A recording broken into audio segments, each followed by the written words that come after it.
Good morning everyone.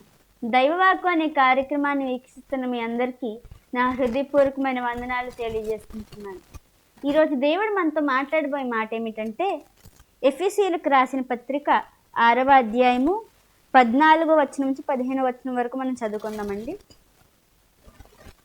ఎలాగనగా మీ నడుమునకు సత్యమును దట్టి కట్టుకొని, నీతి అను మైమరువు తొడుగుకొని, పాదాలకు సమాధాన సువార్త వలనైన సిద్ధ మనసు జోడు తొడుగుకొని నిలువబడి.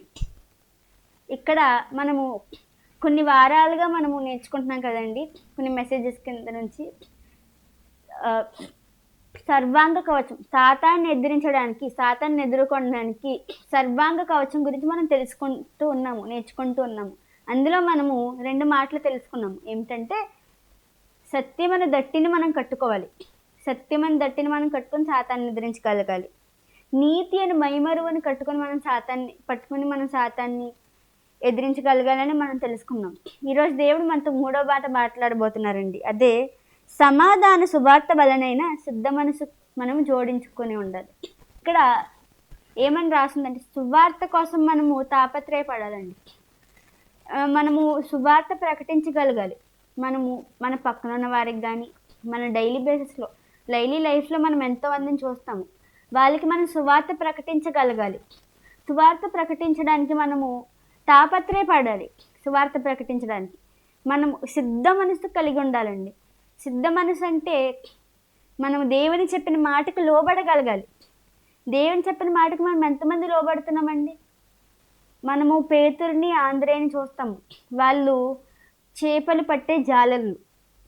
వాళ్ళు చేపలు పట్టుచుండగా యేసయ్య ఆ దారిన వెళ్తూ వాళ్ళని పిలిచి, మనుషులను పట్టే జాలర్ల కింద నేను మిమ్మల్ని మారుస్తానని అన్నింటినే పేతురు, ఆంద్రేయ ఆ వలలు అక్కడ వదిలేసి దేవుని వెనకాల వెళ్ళిపోయారు. మనం ఇక్కడ చూసినట్లయితే వాళ్ళు దేవునికి లోబడ్డారండి. దేవుని యందు విశ్వసించారు. మనం నమ్ముతామా అండి దేవుని అంతలాగా?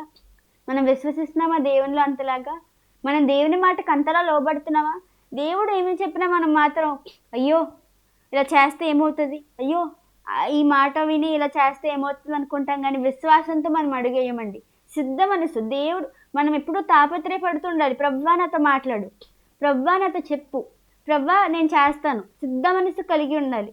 అది మనం ఆ జోడు మనం తొలుగుకొని మనము సాతాన్ని ఎదిరించగలగాలి. దేవుని మాటకు లోబడితే మన సాతాన్ని సింపుల్గా ఎదిరించగలమండి. దేవుని మాటకు లోబడితే. సమాధాన మనసు. మనం సమాధానంతో ఉండాలి, భయంతో కాదండి. భయంతో మనము చాలామంది దేవుని చెప్పిన మాట కూడా లోబడరు. అయ్యో ఈరోజు ఇలా చేస్తే ఏమవుతుంది, అయ్యో దేవుడు ఇలా వెళ్ళమన్నారు ఏమవుతుందని. కానీ భయంతో కాదు, ఒక పీస్తో ప్రభు నాకు చెప్పారు, ఆయన నా పక్షంగా యుద్ధం చేస్తున్నారు కనుక నాకు భయం లేదన్నట్టు మనం ఉండాలండి. మనం సువార్త ప్రకటించేవారుగా ఉండాలి. సమాధానమైన సువార్త మనం ప్రకటించగలగాలి. మనం ఇతరులకి మనము సువార్త చెప్పినప్పుడు వాళ్ళ మనసు దేవుని వైపు త్రిప్పబడాలండి. దేవుని మాటలు మనము ఇతరులకు చెప్పగలిగి ఉండాలి. ఈ రోజు నుంచి సమాధాన సువార్త వలనైనా సిద్ధ మనస్సు మనం జోడించుకుని ఈ రోజు నుంచి సాతాన్ని ఎదిరించడానికి సిద్ధపడదాం. ఈ మాటలు ముగిస్తున్నాను. ప్రార్థన చేసుకుందాం. మహాగండ మహోన్నతుడైన మా ప్రిపరలోక తండ్రి, నీకు వందనాలు, స్తోత్రాలు, స్తుతులేసా. గడిచిన కాలమంతా నీ కృపాదయ రెక్కల కింద మమ్మల్ని కాచి కాపాడి భద్రపరిచినందుకు వందనాలు, స్తోత్రాలు, స్తుతులు తండ్రి ప్రభా. ఏసయా తండ్రి ప్రభా, నైనా సమాధాన వలనైన సువార్త తండ్రి ప్రభా ఏసే మేము సిద్ధ మనసుతో ప్రకటించాలని మీరు మాకు చెప్పారయ్యా. ఏసయా ఏసే సర్వాంగ కవచం తండ్రి ప్రభా ఏసే మేము ధరింప చేసుకుని తండ్రి ప్రభా సాతాన్ని ఎదుర్కొండకు తండ్రి ఎలా ఎదుర్కోవాలి, ఎలా ఎదిరించాలి అని మాకు నేర్పిస్తున్నారు తండ్రి ప్రభా. నీకు వందనాలు ప్రభా. ఏసయా వింటున్న ప్రతి ఒక్కరిని దీవించండి, ఆశీర్వదించండి ప్రభా.